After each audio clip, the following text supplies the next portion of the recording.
Selamat datang di channel Simar Imam. Seperti biasa, jangan lupa pasang headset kalian. Siapkan kopi dan camilan. Lupakan pahitnya kehidupan. Mari kita dengarkan sambil rebahan. Puan Tanah adalah dewa. Bab 293. Kelima orang dalam kelompok itu semuanya mengenakan kimono dan jelas merupakan orang Jepang. Pemimpinnya mengenakan kimono hitam, dengan wajah acuh tak acuh, dua sinar cahaya dingin di matanya, dan aura ganas seperti binatang. Wei Teng memandang pengunjung itu dan mendengus dingin, "Kanta Mihashi, apa yang kamu lakukan di sini?" Mengenakan kimono hitam, pria bernama Mitsuhashi Kanta tampak tidak ramah dan berkata, "Saya mendengar bahwa Anda memiliki tantangan. Saya datang ke sini untuk melihat bagaimana Anda dikalahkan. Ketika Anda dikalahkan, saya akan membalaskan dendam Anda." Bahasa Mandarin Mihashi Kanta tidak standar dan terdengar agak timpang, namun ia masih dapat memahami makna dasar dari apa yang ingin ia ungkapkan. "Aku khawatir aku akan mengecewakanmu. Bagaimana bajingan seperti itu bisa mengalahkanku? Itu bahkan tidak dekat dengan mengalahkanmu," kata Wei Teng Gayung bersambut. Jelas sekali bahwa dia dan Mihashi Kanta memiliki konflik dan tidak menyukai satu sama lainnya. Pada saat yang sama, Qin Ming juga melihat kelompok yang dipimpin oleh Kanta Mihashi, dan merasa bahwa mereka tampak akrab. Tiba-tiba dia teringat bahwa dia bertemu dengannya di restoran daging rusa tadi malam. Waktu itu adalah Kanta Mihashi dan Wei Teng. Mihashi Kanta duduk di baris ketiga tribun, tampak seperti dia siap menonton pertunjukan yang bagus, dan berkata dengan bercanda, "Sudah waktunya untuk memulai. Saat saya mengalahkan anak ini, Anda akan menjadi penantang berikutnya. Saya menyarankan Anda untuk bersiap mati terlebih dahulu." Wei Teng menarik pandangannya, menatap Qin Ming dengan matanya yang tajam, dan berkata dengan provokatif, "Nama belakangnya adalah Qin. Ambil tindakan, jika tidak, Anda bahkan tidak akan memiliki kesempatan. Itu karena kamu kehilangan 5 juta dariku sehingga aku tertarik bermain denganmu. Jangan katakan bahwa aku menindas yang kecil dan membiarkanmu mengambil langkah pertama." Qin Ming berdiri dengan tangan di belakang punggungnya dan berkata dengan tenang. Pernyataan yang tidak tahu malu. Pihak lain tidak menganggapnya serius, yang membuat Wei Teng marah. Dia berteriak, menyentuh tanah dengan kedua kakinya, dan melompat keluar secepat kilat Ming, dengan energi yang kuat di kaki kanannya.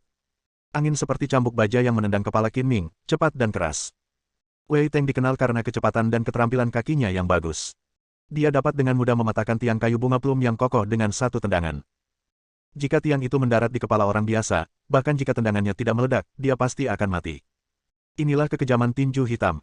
Setiap gerakan dapat membunuh lawan, dan bahkan jika dia dipukuli sampai mati, kematiannya akan sia-sia.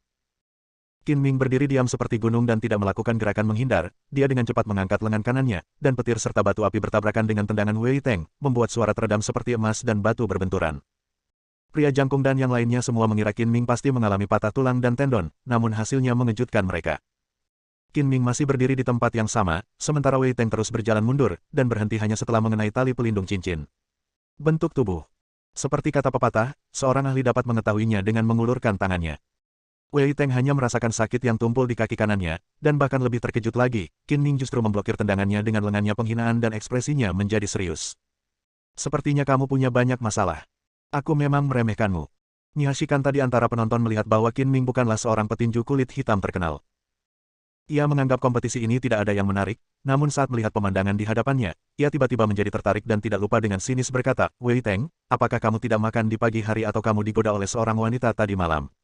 Udang berkaki lunak. Jangan terlalu bangga. Itu hanya ujian. Aku akan serius lain kali. Jika kamu ditendang sampai mati olehku, kamu hanya bisa menyalahkan dirimu sendiri atas kemalanganmu." Wei Teng mengabaikan ejekan Kanta Mihashi di antara penonton dan fokus menghadapi Qin dalam. Dia telah mengalami banyak pertarungan di arena tinju hitam. Dia tahu bahwa jika perhatiannya teralihkan sejenak, kepalanya mungkin berada di tempat yang berbeda, dan dia tidak mentolerir kecerobohan apapun. Mengikuti kata-katanya, Wei Teng melangkah maju lagi, menendang kakinya seperti dua cambuk baja dengan kecepatan dan kekuatan tinggi. Dia ingin menendang Qin Ming ke atas ring dengan tendangan berantai dan meraih kemenangan cepat. Bang, bang, bang, bang. Qin Ming mengayunkan tinjunya, memblokir 4 atau 5 tendangan berturut-turut Wei Teng seperti embusan angin. Melihat serangan frontal lain dari Wei Teng, Qin Ming menemuinya dengan pukulan mata Phoenix, dan buku jari tengahnya yang tertekuk menghantam bagian tengah sol Wei Teng seperti peluru. Wei Teng merasa seolah-olah dia telah ditendang ke dalam penusuk, dan rasa sakit yang menyayat hati langsung menjalar ke seluruh kaki dari telapak kaki. Dia terbang ke samping dan mengenai tali ring lagi. Ia bereaksi cukup cepat dan meraih tali dengan punggung tangannya agar tidak terjatuh. Namun, kaki kanannya yang terluka tidak berani menyentuh tanah sepenuhnya, sehingga ia hanya bisa menyentuh tanah dengan jari kakinya. Qin Ming meniup buku jari tengahnya yang tertekuk dan berkata dengan senyum bangga, "Bagaimana perasaan Phoenix Aevisku? Bagaimana ini mungkin? Apakah kamu menjadi orang berbingkai baja?"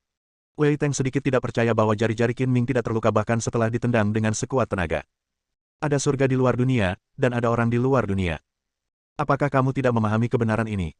Jika kamu berpikir itu tidak mungkin, itu karena kamu bodoh dan tidak tahu apa-apa, kata Qin Ming. Luar biasa. Kali ini, terdengar suara tepuk tangan yang jelas dari penonton, dan yang bertepuk tangan adalah Kanta Mihashi. Sepertinya aku benar. Wei Teng, kamu akan kalah. Kenapa kamu tidak mengaku kalah dan mempermalukan dirimu sendiri? Tutup mulut bodohmu, aku belum kalah. Wei Teng sudah sombong dan tidak menganggap serius Qin Ming pada awalnya. Dia sangat tidak mau menderita kegagalan seperti itu. Dia menendang tanah dengan kaki kanannya dan melompat keluar seperti serigala. Telapak tangannya mencengkeram tenggorokan Qin Ming seperti cakar elang, membunuhnya dengan kesakitan. Dengan cakar di depannya, Qin Mingce melawan secepat kilat, memukul tangan Wei Teng dengan pukulan sederhana dan kasar.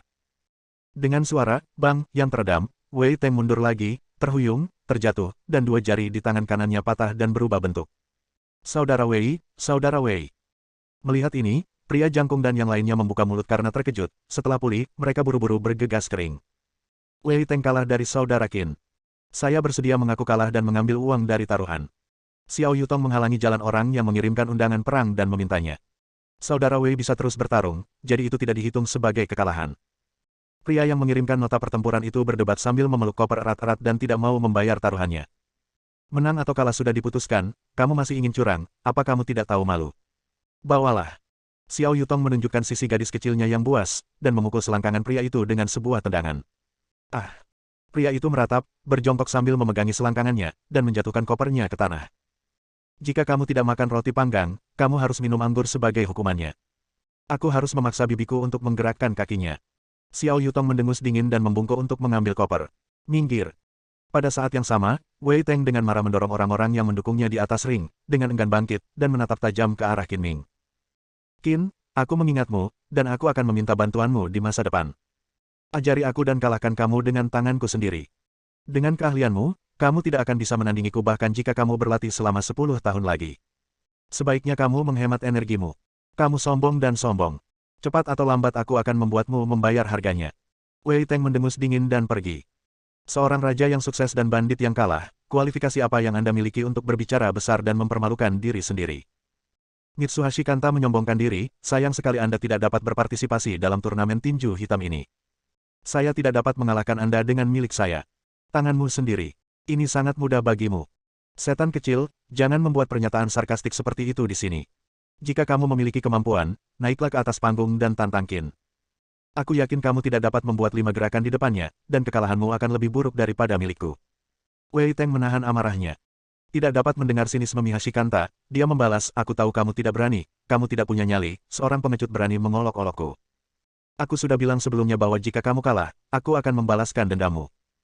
Buka matamu lebar-lebar untuk melihat bagaimana dia kalah dariku, dan biarkan kamu melihat dengan jelas jarak di antara aku.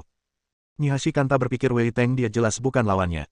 Setelah menyaksikan persaingan antara Qin Ming dan Wei Teng, ia merasa telah menemukan beberapa kelemahan Qin Ming dan tidak akan sulit untuk mengalahkan Qin Ming. Setelah mengatakan itu, Kante Mihashi melangkah ke atas ring dan menghentikan Qin Ming yang hendak turun. Dia membungkuk dan memberi hormat, keterampilan tinju yang mulia memang luar biasa. Saya ingin mempelajari trik Anda dan saya harap Anda menerima tantangan saya. Saya tidak membaca almanak ketika saya keluar hari ini. Anda melihat bahwa saya mudah ditindas, jadi Anda ingin menantang saya dan mencari harga diri. Qin Ming mencibir. Kamu bisa menantang kakakku Qin jika kamu mau. Kamu harus memasang taruhan 10 juta terlebih dahulu, jika tidak, tidak akan ada diskusi. Seseorang menantang Qin Ming lagi. Xiao Yutong segera menjadi tertarik, melangkah kering dalam 2 langkah, dan berteriak keras. Selain itu, Xiao Yutong merasa karena Jepang berani menantang Qin Ming, dia harus lebih baik dari Wei Teng yang baru saja dikalahkan, jika tidak, dia tidak akan berani menantang, jadi dia menaikkan taruhannya. Mendengar ini, Qin Ming berbalik dan menatap Xiao Yutong. Kamu membuat keputusan sendiri untukku lagi. Bagaimana kamu berjanji padaku sebelumnya? Kamu masih belum tahu bagaimana cara bertobat. Apakah kamu ingin aku memberimu pelajaran? Xiao Yutong menjulurkan lidahnya dan memasang wajah. Saudara Qin, kamu sangat cakap. Kamu pasti tidak akan kalah dari orang Jepang ini. Dia datang ke rumahmu untuk memberimu uang. Tidak ada alasan untuk tidak menerimanya. Saya setuju dengan 10 juta saham, Tuan Qin, tolong. Mihashi Kanta mundur beberapa langkah, memasang postur bertahan karate, dan bersiap untuk bertarung. Jangan sentimental, aku tidak berjanji untuk bersaing denganmu. Saya telah menyetujui persyaratan yang diajukan oleh agen Anda. Anda tidak akan menepati janji Anda. Anda bahkan tidak memiliki kredibilitas paling dasar sebagai manusia, bukan? Mihashi Kanta berkata dengan nada menghina, jika tidak bertarung, kamu pengecut. Jepang kecil, siapa yang kamu tegur? Xiao Yutong sangat marah, saudara Qin, iblis kecil ini telah mengganggumu. Jika kamu tidak menunjukkan rasa malu padanya, kamu akan dipermalukan dan dikirim ke luar negeri. Aku akan menanganimu nanti. Qin Ming memelototi Xiao Yutong dengan marah. Gadis ini benar-benar takut dunia akan berada dalam kekacauan. Setelah memarahi Xiao Yutong, Qin Ming berbalik menghadap mata agresif Mihashi Kanta dan berkata dengan tangan bengkok, karena kamu ingin menantangku tanpa alasan yang jelas, aku akan membuang energi untuk memberimu pelajaran dan mengambil tindakan. Bab 294. Tunggu. Melihat Qin Ming dan Mihashi Kanta hendak bertarung, Xiao Yutong menghentikannya, mari kita utamakan penjahat dan kemudian menjadi tuan-tuan. 10 juta taruhan saya ada di sini. Ada 5 juta di koper saya dan 5 juta di koper saya. Kartu bank. Ada 5 juta, mana milikmu? Cepat keluarkan, jangan mengaku kalah. Zuozen, ambil uangnya. Teriak Kanta Mihashi, tapi dia tidak berada di bawah tribun. Matanya tidak pernah lepas dari sisi Qin Ming, dan kakinya terus berubah gerakan, tapi dia tidak menyerang dengan gegabah. Setelah menyaksikan pertarungan antara Qin Ming dan Wei Teng sebelumnya, Mihashi Kanta menyadari bahwa tinju Qin Ming sangat kuat. Pukulan Phoenix Eye mengenai kaki kanan Wei Teng begitu keras hingga dia tidak bisa menggunakan kekuatan apapun, yang menunjukkan betapa kuatnya itu. Di saat yang sama, Mihashi Kanta mengira dia juga telah menemukan kelemahan Qin Ming, yaitu kakinya tidak bergerak cepat, dan dia bisa menggunakan ini untuk mengalahkan Qin Ming. Saat Qin Ming dan Wei Teng bertarung, Qin Ming tidak mengambil inisiatif menyerang sama sekali, melainkan bertahan secara pasif. Mihashi Kanta salah mengira bahwa kecepatan Qin Ming tidak mencukupi, jadi dia memilih untuk berhenti diam-diam dan menggunakan kekuatannya untuk menghindari kelemahan. Faktanya, bukan karena Qin Ming tidak cukup cepat, tetapi dia terlalu malas untuk bergerak. Dia bahkan tidak menggunakan setengah dari kekuatannya untuk menghadapi Wei Teng, dan bahkan tidak menggunakan energi aslinya. Di antara sekelompok orang yang mengikuti Mihashi Kanta, seorang pria agak pendek dengan sepasang mata kecil terfokus yang terlihat sangat cerdik berdiri, mengeluarkan kartu bank, dan melambai ke Xiao Yutong. Kami tidak akan menepati janji kami. Uang di sini cukup untuk membayar taruhan, tapi saya khawatir Anda tidak akan memiliki kesempatan untuk mengambilnya, karena Mihashi Kun pasti akan menang. Yalang sombong. Xiao Yutong mencibir dan berkata dengan bangga, saudaraku Qin tidak pernah dikalahkan sejak debutnya dan telah memenangkan setiap pertempuran. Kamu harus membuka mata lebar-lebar untuk melihat bagaimana orang Jepang ini kalah. Ingatlah untuk dengan patuh mengirimkan uang kepadaku ketika saatnya tiba di dalam. Wei Teng yang semula berencana berangkat pun mencari tempat duduk dan duduk sambil memperhatikan pertarungan di lapangan. Menurutnya, dia dan Kanta Mihashi sama-sama kuat, tunggu saja dan lihat lelucon setan kecil ini. Berjuang, bertarung, kenapa kamu membuang-buang waktu? Melihat Kanta Mihashi di atas panggung terus berkeliaran dan menguji, sementara Qin Ming berdiri stabil seperti gunung tanpa ada yang menyerang, para penonton menjadi tidak sabar dan mulai berteriak dan mendesak. San Xiao, kamu pengecut, apakah kamu takut pada Qin Ming dan tidak berani mengambil tindakan? Jika kamu tidak melawan, keluar dari sini. Kamu akan malu. Kamu bahkan tidak sebaik aku. Teng mengejek, dan sekarang gilirannya melampiaskan amarahnya. Mitsuhashi Kanta mengabaikan teriakan penonton, wajahnya gelap seperti air, dan dia memusatkan seluruh energinya. Pertandingan tinju hitam seperti ini sama saja dengan pertarungan hidup dan mati lelucon dengan kehidupan. Setelah berbalik dan berada di belakang Qin Ming lagi, Mihashi Kanta kehilangan ketenangannya dan tiba-tiba melompat keluar, memukul punggung Qin Ming dengan tangan kanannya secepat kilat.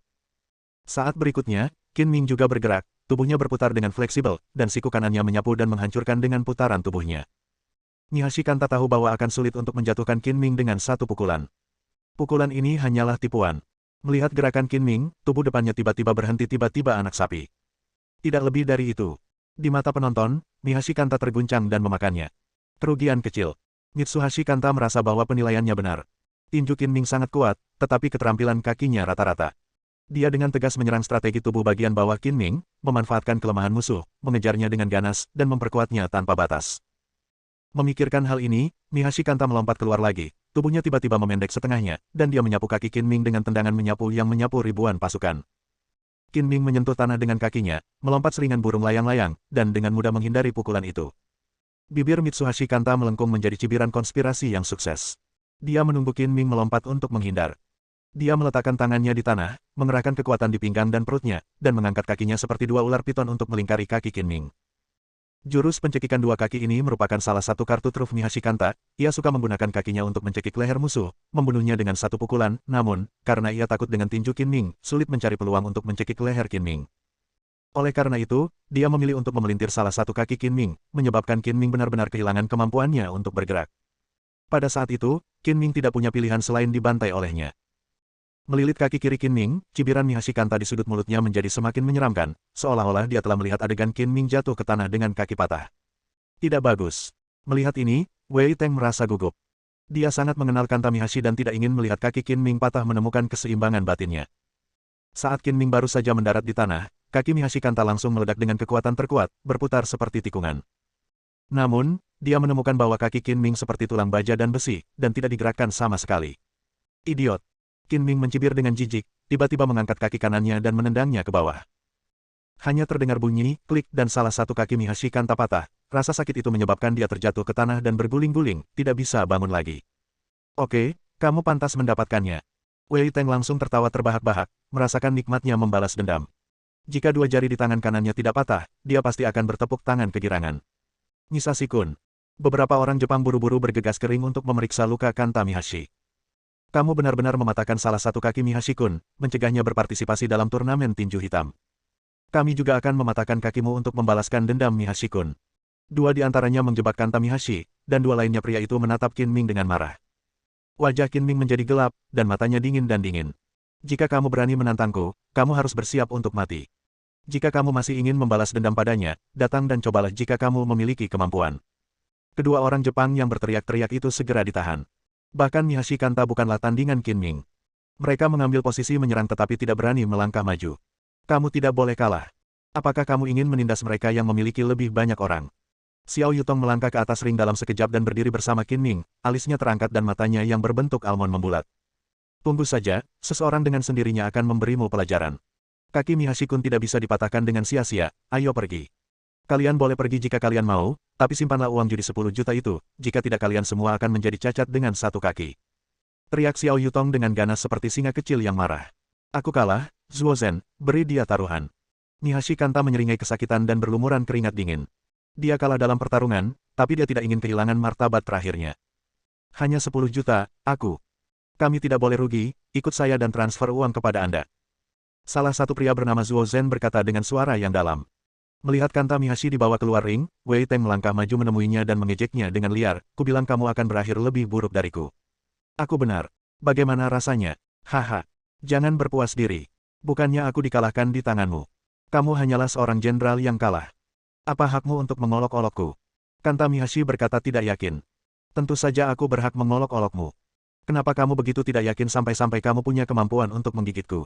Kata Wei Teng bercanda. Siapa yang lebih buruk? Kedua orang ini benar-benar aneh. Qin Ming merasa lucu dan terlalu malas untuk menonton anjing menggigit anjing. Setelah menemukan staf di ring tinju bawah tanah, Zuo Zhen mentransfer 10 juta ke rekening Qin Ming dan pergi dengan ekspresi muram. Xiao Yutong menepuk bahu Qin Ming sembarangan dan berkata sambil tersenyum, Saudara Qin, 10 juta ini milikmu.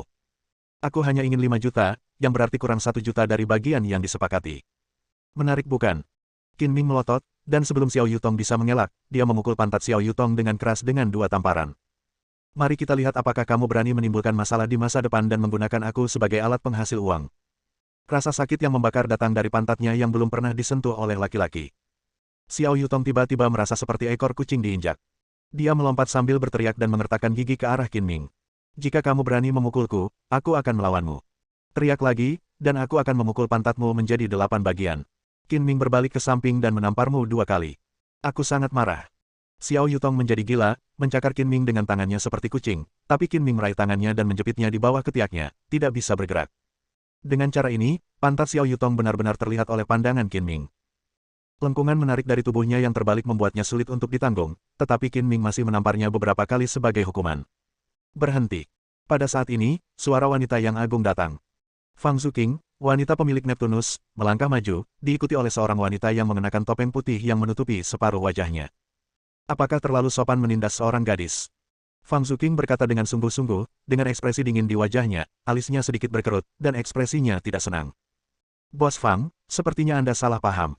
Kami berteman, hanya bercanda. Jelas Qin Ming. Xiao Yutong mengambil kesempatan untuk melepaskan diri dan menendang Qin Ming beberapa kali dengan marah. Kenapa kamu bercanda seperti ini? Itu sangat menyakitkan bagiku. Kamu tidak tahu bagaimana menunjukkan belas kasihan kepada orang lain. Kamu anak nakal yang pelit. Melihat bagaimana Xiao Yutong hendak menangis, Qin Ming tiba-tiba melunakkan hatinya dan menyesali sikapnya yang terlalu kasar. Dia membujuk, jangan marah, nona muda. Saya salah. Minta maaf, jangan bergerak dimanapun kamu berada, dan biarkan aku menendangmu beberapa kali lagi untuk melampiaskan amarahmu, kalau tidak aku tidak akan memaafkanmu. Oke, oke, aku minta maaf. Aku salah. Aku berjanji tidak akan membalas pukulanmu atau mengutukmu. Xiao Yutong memberi Qin Ming beberapa tendangan lagi, dan ketika dia melihat Qin Ming menjerit kesakitan, dia menjadi tenang, tersenyum di balik air matanya, mendengus, dan membuat gerakan tinju merah jambu yang kuat. Jika kamu berani memukulku lagi di masa depan, aku tidak akan pernah memberimu hukuman yang ringan. Melihat mereka berdua saling kenal dan benar-benar bercanda lagi, Fang Zuqing tahu bahwa dia telah salah paham terhadap Qin Ming. Dia tersenyum meminta maaf dan berbalik, meninggalkan sosok anggun yang menghantui. Bersambung.